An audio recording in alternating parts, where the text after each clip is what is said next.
Dear students, a very warm welcome to all of you in my today's lecture of business statistics.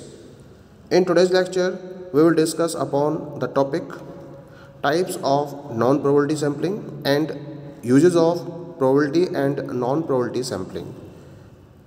Previous lecture में हमने sampling के topic को start किया था, जिसमें मैंने आपको बताया था सैम्पलिंग के दो टाइप होते हैं, एक तो प्रोबेबिलिटी सैम्पलिंग और दूसरी नॉन प्रोबेबिलिटी सैम्पलिंग, जिसमें से मैंने आपसे प्रोबेबिलिटी सैम्पलिंग के कॉन्सेप्ट और उसके टाइप्स को डिस्कस किया था। आज के लेक्चर में हम कवर अप करेंगे about the non probability sampling के कॉन्सेप्ट और उसके टाइप्स को, और उसके साथ साथ प्रोबेबिलिटी और नॉन प्रोबेबिलिटी सैम्पलिंग के क्या क्या यूजेज हैं, इनको भी हम कवर अप करेंगे आज के लेक्चर में। तो सबसे पहले बात करते हैं about the types of non probability sampling. तो types of non probability sampling में कॉन्सेप्ट एक बार मैं रिवाइज कर देता हूँ आपसे, क्या होती है non probability sampling. The non probability method is a sampling method that involves a collection of feedback based on a research और statisticians sample selection capabilities and not on a fixed selection process.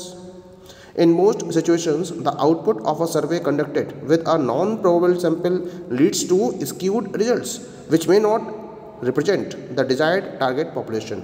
But there are situations, such as the preliminary stage of research or cost constraints for conducting research, where non-probability sampling will be much more useful than the other type. जैसा कि पहले भी हम discuss कर चुके थे non probability method के बारे में, ये वो पर्टिकुलर सैम्पलिंग मेथड्स होते हैं जहाँ जो सैंपल सेलेक्ट करना होता है उसमें यूनिवर्स के हर आइटम के सेलेक्ट होने की प्रोबेबिलिटी इक्वल नहीं होती है।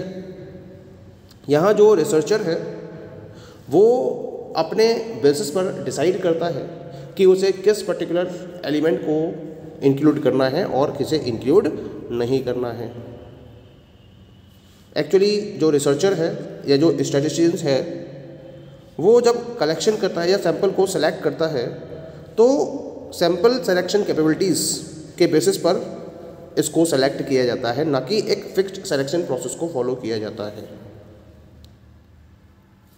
होता क्या है कि जब हम इस टाइप के नॉन प्रोबेबिलिटी सैम्पलिंग मेथड को फॉलो करते हैं तो इसमें हमें स्क्यूड रिजल्ट्स भी अचीव होते हैं जो डिजायर्ड टारगेट पॉपुलेशन को रिप्रेजेंट नहीं भी कर सकती है। लेकिन बहुत सारी ऐसी सिचुएशंस रहती हैं जहां हमें नॉन प्रोबेबिलिटी सैम्पलिंग मेथड को यूज़ करना होता है, जैसे कि जब रिसर्च की शुरुआती स्टेज होती है, प्रिलिमिनरी स्टेज होती है, और जहां रिसर्च को कंडक्ट करने में कॉस्ट कंस्ट्रेंट्स इन्वॉल्व हो जाते हैं, वहाँ हमें नॉन प्रोबेबिलिटी सैम्पलिंग का यूज़ करना पड़ता है, जो कि बहुत ज़्यादा इफेक्टिव हो जाती है इन पर्टिकुलर सिचुएशंस में। 4 types of non probability sampling explain the purpose of this sampling method in a better manner. तो कुल मिला के 4 टाइप्स हैं इसके, जिसमें से the very first type is that is the convenience sampling. क्या होती है convenience sampling? This method is dependent on the ease of access to subjects, such as surveying customers at a mall or passers by on a busy street. It is usually termed as convenience sampling because of the researcher's ease of carrying it out and getting in touch with the subject. This non-probability sampling method is used when there are time and cost limitations in collecting feedback. In situations where there are resource limitations, such as the initial stage of research, convenience sampling is used. यानी कि जब हम convenience sampling की बात करते हैं, नाम से ही जाहिर है जो रिसर्चर है वो अपनी कन्वीनियंस के अकॉर्डिंग सैंपल को पॉपुलेशन में से सेलेक्ट करता है।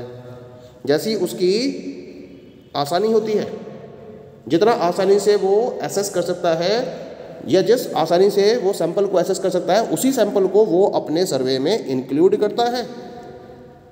तो हम इसको कन्वीनियंस सैम्पलिंग का नाम देते हैं। जैसे मान लीजिए कि आपके घर के पास में कोई मॉल है, वहाँ आप चले गए और वहाँ अपने कंज्यूमर से कांटेक्ट करना शुरू कर दिया, या फिर आपके घर के पास रोड पे से बहुत सारे कस्टमर्स पास हो रहे हैं, आपने उनमें से कुछ कस्टमर्स को एज ए सैंपल सेलेक्ट करके उन पर सर्वे करना शुरू कर दिया। तो ये सब किसके पार्ट हो गए? कन्वीनियंस सैम्पलिंग के पार्ट हो गए। एग्जाम्पल के तौर पर एक मैंने यहाँ पर डिफाइन किया है startups and NGOs usually conduct convenience sampling at a mall to distribute leaflets of upcoming events or promotion of a cause. They do that by standing at the mall entrance and giving out pamphlets randomly. अब कोई startup follow किया जा रहा है या कोई NGO अपनी किसी भी अपकमिंग इवेंट के बारे में कस्टमर्स को इन्फॉर्मेशन अवेलेबल कराना चाहता है, तो क्या करा जाता है, इसके लिए कन्वीनियंस सैम्पलिंग का यूज़ किया जाता है। इसमें एक मॉल को सेलेक्ट कर लिया जाता है और मॉल के एंट्रेंस पर जो रिसर्चर है वो या फिर उनकी जो रिप्रेजेंटेटिव्स होते हैं वो खड़े हो जाते हैं और वो वहाँ से लीफलेट्स को कस्टमर्स को डिस्ट्रीब्यूट करते रहते हैं और अपनी इवेंट के बारे में उनको इन्फॉर्मेशन देते रहते हैं। तो जब आप अपनी कन्वीनियंस के अकॉर्डिंग सैंपल को पॉपुलेशन में से सेलेक्ट करते हो तो हम इसे कन्वीनियंस सैम्पलिंग का नाम देते हैं। ठीक है, now come to the next one. The next one is that is the judgmental or purposive sampling. क्या होती है जजमेंटल या purposive sampling? These are formed by the discretion of the researcher. Researcher purely consider the purpose of the study along with the understanding of the target audience. यानी कि यहाँ पर जो researcher है वो जानता है अच्छी तरीके से कि उसकी रिसर्च का मेन पर्पज़ क्या है, तो वो अपने पर्पज़ को ध्यान में रखते हुए अपने जजमेंट के बेसिस पर पॉपुलेशन में से सैंपल को सेलेक्ट करता है। तो ऑब्वियसली हर किसी के रैंडमली सेलेक्ट होने के चांसेस इक्वल नहीं होते हैं, क्योंकि उसे पता है कि कौन सा सैंपल यूनिट उसके पर्पज़ को कंप्लीट कर सकता है या उसके जजमेंट के अकॉर्डिंग जो ज़्यादा सटीक है, वो केवल उसी सैंपल यूनिट को सेलेक्ट करता है।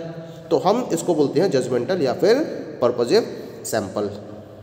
ठीक है, एग्जाम्पल के तौर पर when researcher want to understand the thought process of people interested in studying for their masters degree, the selection criteria will be are you interested in doing your masters in, and those who respond with a no are excluded from the sample. अब एक researcher को ये study करना है कि लोगों की thought process क्या है उनकी मास्टर्स डिग्री को ऑब्टेन करने के रेफरेंस में, कि कितने कस्टमर्स हैं या कितने पीपल हैं दी हुई पॉपुलेशन के अंदर जो मास्टर्स डिग्री में इंटरेस्टेड हैं।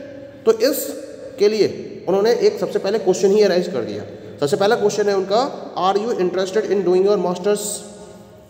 क्या आप अपनी मास्टर्स डिग्री को कंप्लीट करने में इंटरेस्टेड हैं? जो यस कहेंगे उन्हें तो वो अपने सैंपल में इंक्लूड करेगा और जो नो कहेंगे उनको वो अपने सैंपल से बाहर कर देगा। तो ये परफेक्ट एग्जांपल हो गया जजमेंटल या पर्पसिव सैंपलिंग का। अब हम बात करते हैं नेक्स्ट सैंपलिंग की, and the third type is snowball sampling. Snowball sampling का मतलब क्या है? Snowball sampling is a sampling method that researchers apply when the subjects are difficult to trace. जब किसी पर्टिकुलर सब्जेक्ट को ट्रेस करना बहुत डिफिकल्ट हो जाता है, आप डायरेक्टली उससे किसी भी तरीके से इंफॉर्मेशन कैप्चर नहीं कर पा रहे हैं, तो आप इनडायरेक्ट सोर्सेज के थ्रू इंफॉर्मेशन को कैप्चर करने का काम करते हैं, तब हम इसको स्नोबॉल सैंपलिंग का नाम देते हैं। एग्जाम्पल के तौर पर, it will be extremely challenging to survey shelterless people और illegal immigrants. In such cases using the snowball theory researcher can track a few categories to interview and drive results.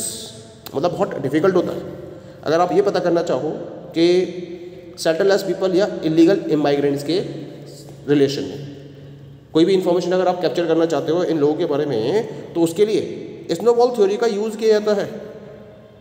तो इसमें तो होता क्या है, जो रिसर्चर हैं वो कुछ कैटेगरीज को इंटरव्यू के लिए फॉलो करते हैं और फिर उनसे रिजल्ट्स को ड्राइव करने के लिए एफर्ट्स किए जाते हैं। रिसर्चर्स के द्वारा इन सैम्पलिंग मेथड को उन सिचुएशंस में ख़ास तौर से इम्प्लीमेंट किया जाता है जहां टॉपिक बहुत सेंसिटिव होता है और जिसको ओपनली डिस्कस नहीं किया जा सकता। ऐसी जगहों पर जो रिसर्चर है वो स्नोबॉल सैम्पलिंग के बेसिस पर इंफॉर्मेशन को कलेक्ट करता है। एग्जाम्पल के तौर पर, surveys to gather information about HIV/AIDS. Not many victims will readily respond to the questions. Still, researchers can contact people they might know or volunteers associated with the cause to get in touch with the victims and collect information. अब मान लीजिए कि researcher को HIV/AIDS से जो पीड़ित व्यक्ति है उससे इंफॉर्मेशन गैदर करनी है। अब जिन पर्टिकुलर पर्सन्स को HIV एड्स होगा वो रिसर्चर से किसी भी तरीके से बात करने में इंटरेस्टेड नहीं होंगे। अब रिसर्चर कैसे इन्फॉर्मेशन कलेक्ट करेगा? तो फिर जो उनके कॉन्टैक्ट में बंदे हैं, उनके फ्रेंड्स हो सकते हैं, उनके रिलेटिव्स हो सकते हैं, ठीक है, उनसे वो टच में आएंगे और टच में आने के बाद फिर उनसे वो डिफरेंट टाइप की इंफॉर्मेशन को कलेक्ट करना शुरू कर देंगे। ठीक है, तो हम इस कॉन्सेप्ट को नाम देते हैं स्नोबॉल सैम्पलिंग का। फोर्थ इसके अंदर आता है दैट इज कोटा सैम्पलिंग। क्या होती है quota sampling? It is defined as a non probability sampling method in which researchers create a sample involving individuals that represent a population. Researcher choose these individuals according to specific traits or qualities. They decide and create quotas so that the market researcher sample can be useful in collecting data. These samples can be generalized to the entire population. The final subset will be decided only according to the interviewers or researchers' knowledge of the population. तो ये भी आपका एक non probability sampling method होता है जिसमें जो researcher है वो क्या करता है, एक सैंपल को क्रिएट करता है जो इंडिविजुअल्स को इन्वॉल्व करता है और जो प्रॉपरली पॉपुलेशन को रिप्रेजेंट कर रहा हो। इसके लिए क्या होता है, किसी एक पर्टिकुलर डेमोग्राफिक फीचर को काउंट किया जाता है। कोई भी एक क्वालिटी या कोई भी ट्रेट होता है उसको ध्यान में रखते हुए कंप्लीट पॉपुलेशन को डिवाइड कर दिया जाता है और फिर उनमें से रिसर्चर अपने सैंपल को सिलेक्ट करता है। तो क्या करते हैं, जो रिसर्चर है वो एक कोटा डिसाइड करते हैं और उसको फिर क्रिएट करते हैं जैसे कि डेटा को आसानी से कलेक्ट किया जा सके और उसके बेसिस पर आसानी से सैंपल कलेक्ट किया जा सके। फिर उसके बाद इन पर रिसर्च की जाती है, सर्वे किया जाता है, रिजल्ट्स निकल जाते हैं इस पर और उसको होल ऑफ द पॉपुलेशन के लिए एज इट इज़ इम्प्लीमेंट कर दिया जाता है।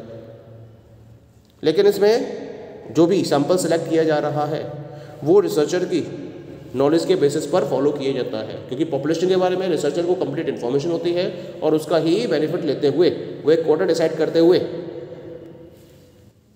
सैंपल को पॉपुलेशन में से सेलेक्ट करता है। तो हम इस मेथड को कोटा सैम्पलिंग का नाम देते हैं। So these all are the different types of non probability sampling. अच्छा, एक एग्जाम्पल समझ लेते हैं इसका कोटा सैम्पलिंग का। एग्जाम्पल के तौर पर मान लीजिए एक सिगरेट कंपनी है, वो ये पता करना चाहती है कि उसके एक पर्टिकुलर ब्रांड को एक पर्टिकुलर सिटी में किस एज ग्रुप के पर्सन सबसे ज़्यादा पसंद करते हैं। तो क्या करेगी, यहाँ कोटा सैम्पलिंग को अप्लाई करेगी और अब उसमें एक स्पेसिफिक ट्रेट ले रहा है तो इसने एज को मान लिया, एज वाइज उसने पॉपुलेशन को डिस्ट्रीब्यूट कर दिया, age 21 to 30, 31 to 40, 41 to 50 and 51 plus. अब क्या करेगी, वो अलग अलग जो इन्हें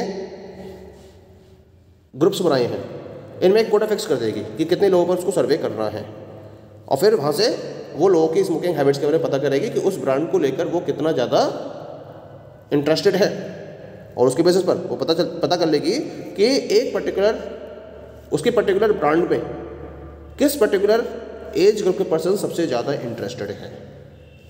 ठीक है, now we come to the next one, this is the usages of probability sampling.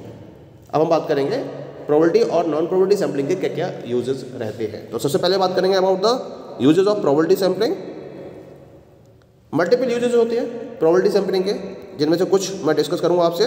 The very first one is reduce sample bias. सबसे बड़ा एडवांटेज क्या है, यूज़ क्या है प्रोबेबिलिटी सैम्पलिंग का, कि इसमें से सैम्पल बायसनेस आपकी रिड्यूस हो जाती है। जब आप प्रोबेबिलिटी सैम्पलिंग मेथड का यूज़ करते हो तो पॉपुलेशन में से जो सैंपल सेलेक्ट किया गया है उसकी वजह से जो बायसनेस क्रिएट हो रही है वो ऑलमोस्ट नेग्लिजिबल होती है या फिर वो एग्जिस्ट ही नहीं करती है, क्योंकि यहाँ पर जो सैंपल सेलेक्ट किया जाता है प्रोबेबिलिटी सैम्पलिंग के बेसिस पर वो रैंडमली सेलेक्ट किया जा रहा है और रैंडमली सेलेक्ट किया रहा है यानी कि हर किसी के इक्वल चांसेस होते हैं सैंपल में सेलेक्ट होने के। जितनी भी पॉपुलेशन यूनिट्स हैं हर पॉपुलेशन यूनिट के सैंपल में सेलेक्ट होने के इक्वल चांस होने की वजह से बायसनेस ऑलमोस्ट नेग्लिजिबल होती है या फिर एग्जिस्ट ही नहीं करती है। और प्रोबेबिलिटी सैम्पलिंग डेटा कलेक्शन के रेफरेंस में हायर क्वालिटी को लीड करता है, और जो सैंपल है वो प्रॉपर वे में पॉपुलेशन को डिफाइन कर रही होती है, रिप्रेजेंट कर रही होती है। ये तो सबसे पहला यूज़ हो गया इसका।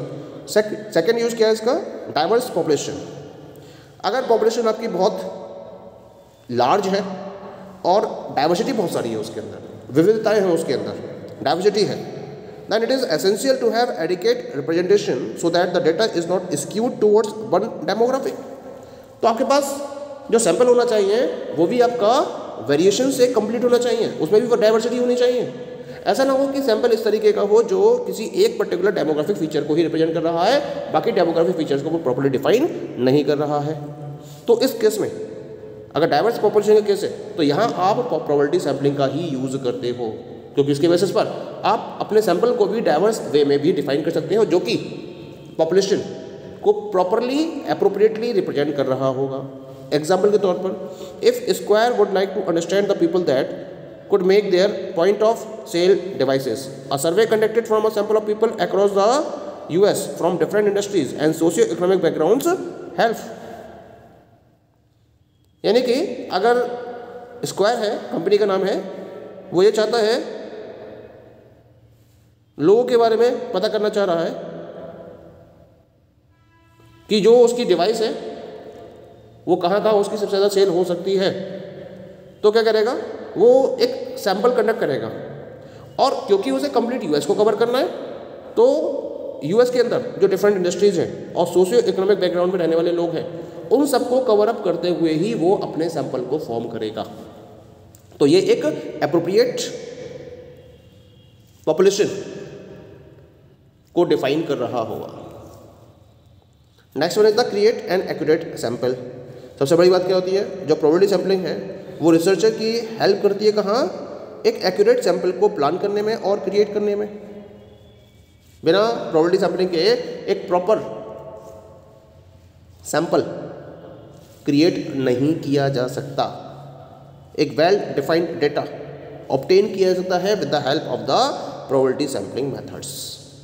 That is clear. Now we come to the usages of non probability sampling. क्या क्या यूजेस हैं नॉन प्रोबेबिलिटी सैंपलिंग के? तो कुछ पर्टिकुलर यूजेस यहाँ पर मैंने डिस्कस किए हैं। सबसे पहला है create a hypothesis. Non probability sampling method का यूज रिसर्चर्स के द्वारा एजम्पशंस को क्रिएट करने में किया जाता है, जिसे हम हाइपोथेसिस का नाम देते हैं। ये कब होता है? जब आपके पास बहुत कम इंफॉर्मेशन होती है और लिमिटेड इंफॉर्मेशन होती है, तो उस केस में आप एक एजम्पशन क्रिएट करते हो और उस एजम्पशन को क्रिएट करने में हमें हेल्पफुल होता है नॉन प्रोबेबिलिटी सैंपलिंग मेथड। क्योंकि इसमें क्या होता है, एक रिसर्च को कंडक्ट करने का बेस तैयार हो जाता है। तो अगर हमें किसी भी रिसर्च को कंडक्ट करने के लिए एक बेस प्रिपेयर करना है तो उसके लिए हम नॉन प्रोबेबिलिटी सैंपलिंग मेथड का यूज करते हैं। That is clear. आगे बात करते हैं इसके सेकंड पॉइंट की, एक्सप्लोरेटरी रिसर्च। इस सैम्पलिंग टेक्निक का यूज सबसे ज़्यादा रिसर्चर्स के द्वारा किया जाता है जब कोई भी क्वालिटेटिव रिसर्च को फॉलो करना हो, पायलट स्टडीज़ को फॉलो करना हो, या फिर एक्सप्लोरेटरी रिसर्च को फॉलो करना हो। तो उस केस में नॉन प्रोबेबिलिटी सैंपलिंग मेथड सबसे ज़्यादा अप्रोप्रिएट होते हैं। Third one is budget and time constraints. जब रिसर्चर के पास बजट कम होता है और टाइम भी कम होता है, और उस लिमिटेड टाइम और लिमिटेड बजट में उसको अपनी स्टडी कंप्लीट करनी होती है, अपनी रिसर्च कंप्लीट करनी होती है, तो उस केस में रिसर्चर के द्वारा नॉन प्रोबेबिलिटी मेथड का सबसे प्रॉपर वे में यूज़ किया जाता है। और इसके साथ साथ अगर शुरुआती डेटा यानी कि प्रिलिमिनरी डेटा आपको कलेक्ट करना है तो भी आप नॉन प्रोबेबिलिटी सैंपलिंग मेथड्स का यूज़ करते हो। सर्वे डिजाइन जहां आपका रिजिड नहीं है और रिस्पोंडेंट्स को पिक करना जहां बहुत ज़्यादा आसान होता है, और वहां सर्वे या क्वेश्चन के बेसिस पर आप उनसे प्रॉपर क्वेश्चन पुटअप करने में इजीनेस फील करते हो, वहां नॉन प्रोबेबिलिटी सैंपलिंग मेथड का प्रॉपर यूज किया जाता है। That is clear. So these all are the different usages of non probability sampling. Okay, thank you.